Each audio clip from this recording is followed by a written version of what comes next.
We have been trying over the past few weeks to get people to accept the idea that they are not going to be able to have the Thanksgiving that they want because the pandemic is not only bad in the way that it's been all year, but it's getting far worse in the lead up to that day.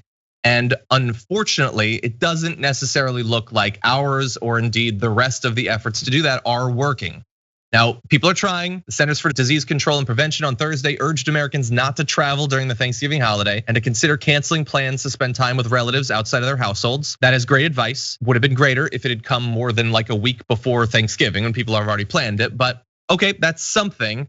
But unfortunately, they are gonna run up against a whole lot of trouble because if you look at this most recent COVID tracking project data, we've been wondering where it's gonna go. Yesterday's report had 183,000 cases, 81,000 people currently hospitalized, and 1,971 deaths. Almost 2,000, the most since May 7th. These are records, obviously. Then it's a straight line.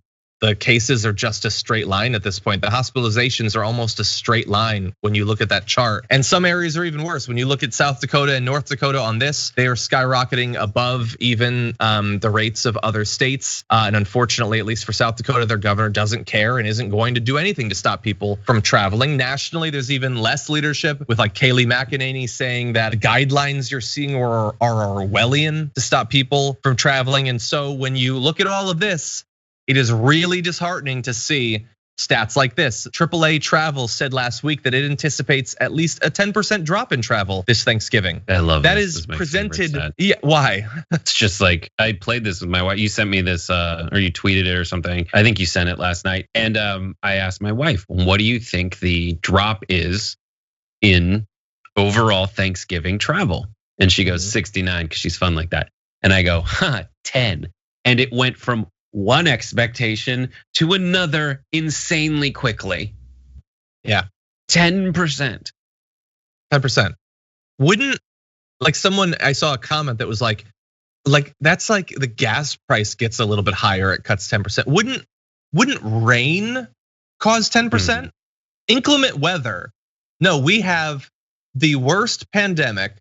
It is raging out of control. It is getting far worse every day. 10%, 1 in 10 people are like, I'll incorporate that into my life and death decisions that I'm about to make. 10%. Yeah. And that's like, in terms of the sheer number, because that's just a comparison after all. TripAdvisor says more than half of Americans plan Thanksgiving travel. More than half. I get it, dude. I get wanting to, because for me, I have lost it. I don't know if anyone else has picked up on that, but I have lost it as a human being. I've picked that up recently. And I want to get away, but you just have to make these decisions. And you should make the right decision. Try to take care of people that you love instead of potentially exposing them. And there's a difference. Like one of the governors or someone that I saw that's like a media figure tweeted, they think they can stop me. I'm gonna have the biggest Thanksgiving I've ever had, multiple generations, and we're just gonna sneeze into each other's mouths, basically.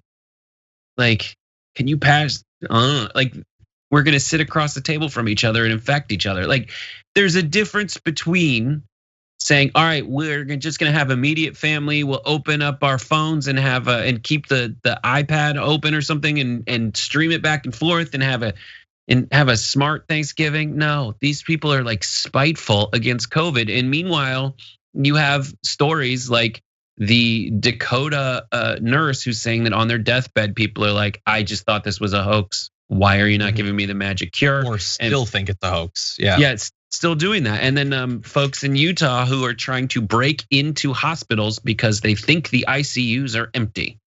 And they want to expose it because they don't think there's enough cars in the parking lot for the ICUs to be full. So they think that everybody drove themselves and left their car for weeks when they desperately needed to be put on a ventilator. Yeah, no, it's crazy people. It's spite. But again, generally spite, like, long-term spite hurts yourself. That's a lot of moral lessons say that. But in the short term, it's supposed to hurt your enemies. You're not hurting me by having the biggest Thanksgiving ever. You're hurting the people you love the most.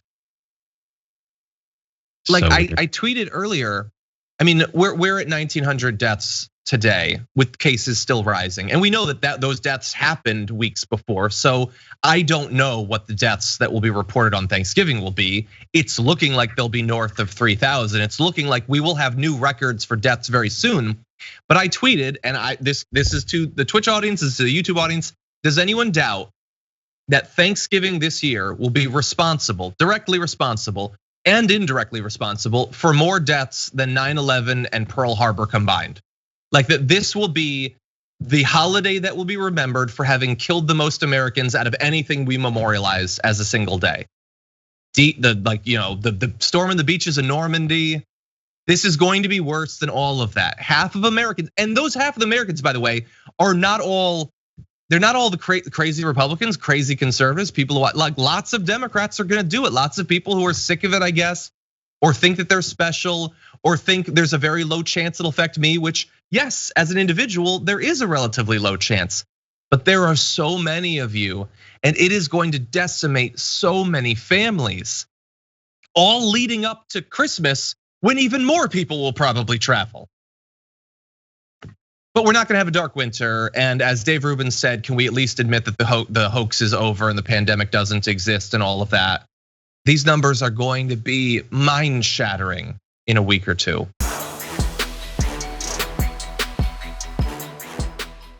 For more political news breakdowns, interviews, stories of activism, and me trying my hardest to care about the occasional big celebrity news story, subscribe to our YouTube channel at youtube.com/thedamagereport. And you can ring the bell wherever it is so you don't miss anything.